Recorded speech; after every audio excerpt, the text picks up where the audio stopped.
Hey gang, so excited to be able to pull the leader within you. If you don't know me, I am Sadie. Please go to my other audios. They will be able to show you what I came from, what I was set up with in this life.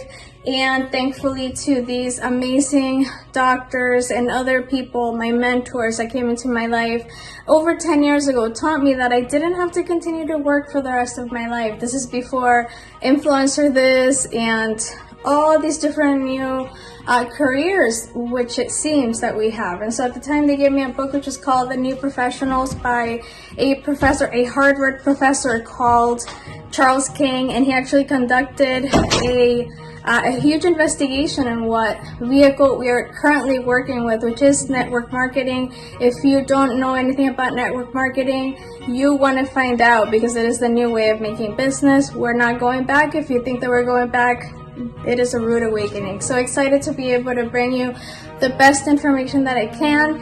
And today we're going to talk about creating habits, because it is one of the most important things. In fact, when I found out that there are Wall Street huge brokers that carry the book of Proverbs with them, I was blown away, because this is what I was brought up with. Of course, the world teaches you to think differently, to disregard these amazing words that, other kings and other people came up with over 2,000 years ago, and unfortunately they go on the road to failure. And so these habits at the time, because I had been born and raised in that particular mentality, I'm Latina, I'm Venezuelan, and so these habits that I'm talking about were honestly really silly things, like barbecues. I don't have anything against it. If anything, I love myself a really good meal. And at the time, I understood that I needed to just simply say no to a lot of those things, because later on in life, I would be able to invite all those people into having a life of no regret. And it was up to them to develop themselves and then becoming something different. And so something else was nonsense, girl backstabbing and just silly things. Unfortunately, we're brought in this society to be able to do these things. And, novelas teach you all sorts of crazy stuff. And my recommendation is just walk away from it. Just develop yourself into a better person. And you're not gonna have time for that, to be honest. Gossip was another one of my old mentors who I no longer have any relationship with, not because of myself, but because of events that happened. She told me very, very strongly about this. At the time I was young, I was like 26 or so, and I had no idea about the rules of success, the principles of success. And so thankfully I was able to develop something else later on in life, and thankfully to a lot of things that I was given throughout the years, I was able to see that I had no other choice. There was no other huge entrepreneurship university, a business school to teach me without getting in any more student debt.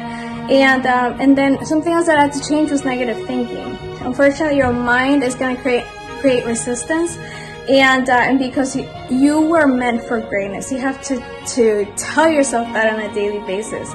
But our habits make us fail. If you change those habits, you're gonna reap the benefits. I've experienced this type of phenomenon. I have told a lot of you guys that one time I was actually working on a business in San Diego, and on the way back, a lot of things happened, and man, I wish I could talk to that young Sadie at the time. And so at the time, I remember that my mind went through a shift. It literally became from negative to positive, and I'm very thankful to have gone through that. Now, I did drown all my negative thinking with positive. So if you put garbage in, you're gonna get garbage out. So only put good stuff in your mind. I'm not gonna lie, sometimes I watch a movie or two. Nothing wrong with any of that. It's just things that have worked for myself, for my mentors, and I'm thankful for that. And altogether, fill yourself with gratitude, even when you're going through the worst time of your life. I just came out of my 30th surgery. This was the 5th within a year and a half. The month that the pandemic broke, I was having a herniated disc repaired and a laminectomy. At one point, I honestly didn't think I was going to get out of that wheelchair, and I'm very thankful. Thank you, Dr. Atlas. You changed my life. Also, a whole bunch of other doctors that told me, you know what, you've been misdiagnosed. That's crazy. Like, it's right there. Look at it. So I'm very thankful to be able to be standing here with you. To do one of these talks, I would have to lay down for about 3 days just to do 1 hour, and I'm thankful that I developed something along with my mentors to be able to shift my mind and create income that would continue to fill my life. Thank you so much for everything. We love you. I know that you're growing. I know that you're becoming a better person. I can't wait to get to know you, so hit me up. And as I always say, if you're an A player stuck in a B game, talk to me. We'll see if we can help you. And keep a positive mentality. That's probably the best thing I could say.